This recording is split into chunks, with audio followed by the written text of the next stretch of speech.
Hello, hello, hello, everybody. Gonna talk briefly here about what's called stones of fire, which I didn't even know existed. I think this topic is interesting, so I'm just going to cover some things, and I'm not going to try and draw too many conclusions here because I don't have the answers. I just find this topic interesting. So, in the Bible, there's what's called stones of fire, referred to refers to the heavenly assembly or the very location of the divine council. Okay, described in Ezekiel 28:14. Found in the prophetic lament over the king of Tyre, the passage describes a supernatural guardian cherub who originally walked in the midst of those stones of fire on the holy mountain of God prior to his rebellion and fall.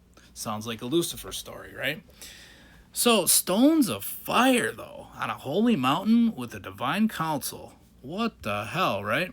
This stuff they didn't teach me this stuff at Sunday school. I had looked this stuff up on my own. So let's go further. Psalm 82:1 describes Yahweh taking his place in a heavenly assembly to judge lesser spiritual beings, according to Yahweh, of course. In this passage, God rebukes these subordinate entities, translated as gods or Elohim. Yes, there are gods in the Bible, guys. Again, there is a divine council here. So why are they all being called divine? Why are they all being called Elohim? Because Elohim means gods. So this is it's possibly fiction. It's possibly true. I don't know. I'm just pointing it out. I think it's fascinating. How many gods are on this divine council anyway? I would guess 12, but I don't know because 12 is the number in the zodiac. It's the King Arthur story, the Knights at the Round Table. You've got 12. You got 12 disciples, apostles. But I don't know. But there are cherubs, or at least a guardian cherub, who is walking on this holy mountain of God area with these stones of fire. And is the cherub on the divine council? I don't know. Probably, but I don't know. But it's interesting, right? So what are cherubs? Well, it's a lot, right? There's like these drawings here of they tell us when we're kids, and they show us when you go to a store and you buy something that says cherub. It's like a little kid with wings, or like a pissing fountain type of character. But when you start looking up this artwork here, we got something that looks like a bird, like a human with feet, and it's got like four faces, and it's kind of bizarre actually. And there was a song called Cherub. The lyrics on that are interesting. I just read through them, and it talks a lot about honey.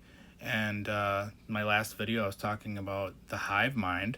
I did actually make a video called Divine Hive Mind, and here I am talking about a divine council again. And that Cherub song was like, it probably means nothing, but it was referencing honey multiple times. Don't know if it's related.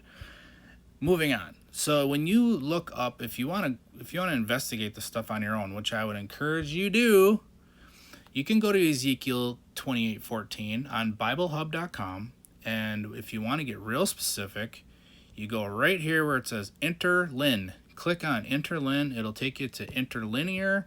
Then you can get into keyword searches on what do these words actually mean. Well, I like looking up most of them, but the stones, I want to know what these stones of fire are. Like, I've never heard of stones of fire. I've heard of like Tony Robbins having people walk on stones of fire, or like, the story of like volcanoes. Obviously, is a stone mountain erupting with fire from within, or a pyramid. The word pyramid means fire within. So like pyra means fire within. So these could be connected, but let's click on 68 here, and it's gonna come in, and it's gonna bring us up on what this is, and it just talks about a stone over and over and over. But what's interesting is it starts to talk about the word onyx, and that's kind of what I was interested in. I mean, it does refer to bricks too, but the more I scroll through, the more I see onyx multiple times.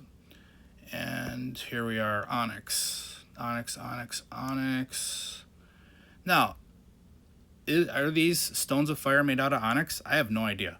I'm just following the path where it could go.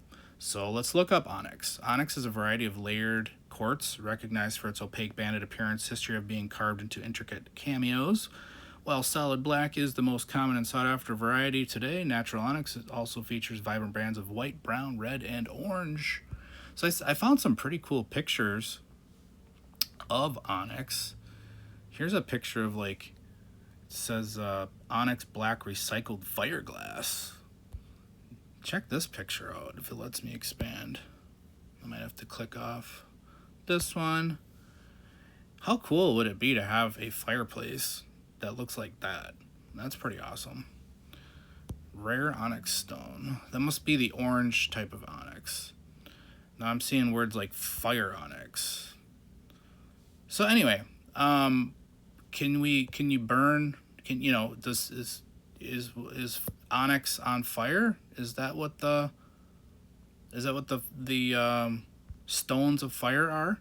I don't know. I'm just guessing. All right. So going forward here, then there's the holy mountain, right? Now this gets really interesting. So what is the holy mountain? Well, there is what's called Rupis Nigra, or Mount Meru, and it's a mythical 33-mile wide magnetic mountain once believed to sit at the magnetic or geographic North Pole. The legend of it is that it originated from a lost 14th century book titled Inventio Fortunata, written by an English Franciscan friar who claimed to have explored the Arctic. According to the account, the North Pole consisted of a swirling vortex of water and massive inflowing rivers that drain into the center of the earth. Swirling vortex of water, I mean, this is like the Odyssey movie, guys. So was the Odyssey movie written based on factual things that are actually in our realm? Do we have this Rupis Nigra? I mean, the flat earthers would say we do. Just saying that there's in the middle of the realm that there's this large black rock with a very high cliff with 4 rivers. Is this the Garden of Eden? Is this where the divine council sits? Is this where the stones of fire are? Is this where we have cherubs walking around? And do they really look like bad chickens? Like, what the hell's going on, right? Like, is this not interesting or what? So, gonna try to move forward here. Let's look at the map. Let's look at the Rupis Nigra map. For those of you who've never seen this, you should study this on your own. I mean, it's pretty fascinating, honestly. I actually bought a physical copy of it so I could just, like, look at it. But when you start going through these old maps, there's lots of cool stuff. Oh, here's the flat earth one. There's like where earth is actually just like almost like a frisbee where it's concaved in. You got an ice wall surrounding it. Looks like there's these again, angel creatures sitting on the edge of the corners. Don't want to let you out of there. But there was a map on here that I was looking at earlier, and it's kind of fun because going back to the Odyssey movie, like, it has all these different creatures and stuff like that. I mean, you look in the water on this map here, and you'll see, like, sea creatures and, like, these giant... I mean, what is that big red snake creature in the water? Like, Loch Ness Monster, all this kind of stuff. Pretty fascinating. And, again, it's called Mount Meru. You can look it up on Wikipedia. It's known pretty much in most religions, including the Buddhists, and they talk about it. And here's a depiction of it, where Mount Meru has a inverted pyramid topped by a lotus. Now, did I just not say a pyramid is like fire in the middle? It means like fire in the middle is literally what the word means. So if you invert, is this what it looks like? Is there really like a divine council here with like an inverted pyramid? Is there a fire in the middle? Is it like an upside down volcano? Does it have a lotus on top? See that lotus on top? I don't know. Right? I mean, the Tibetans, they're making maps of it. They must know something. What is fascinating is there's actually a company called Blackrock, and it's the world's largest asset manager. Holds roughly 15.3 trillion in assets under management as of mid-2026. It's headquartered in New York City. Does this have anything to do with this large big black rock at this Mount Meru map? I don't know. Does Santa Claus, is he behind this whole thing? I mean, does he actually own pretty much the whole entire market operating from the North Pole, or is it his friend Aladdin? Because if you look at the Blackrock here, one of the technology platforms they run is called Aladdin. They're also into cryptocurrency and all kinds of stuff. And so we got Aladdin involved in this now. We got Santa Claus, that's for sure, because we know he lives at the North Pole.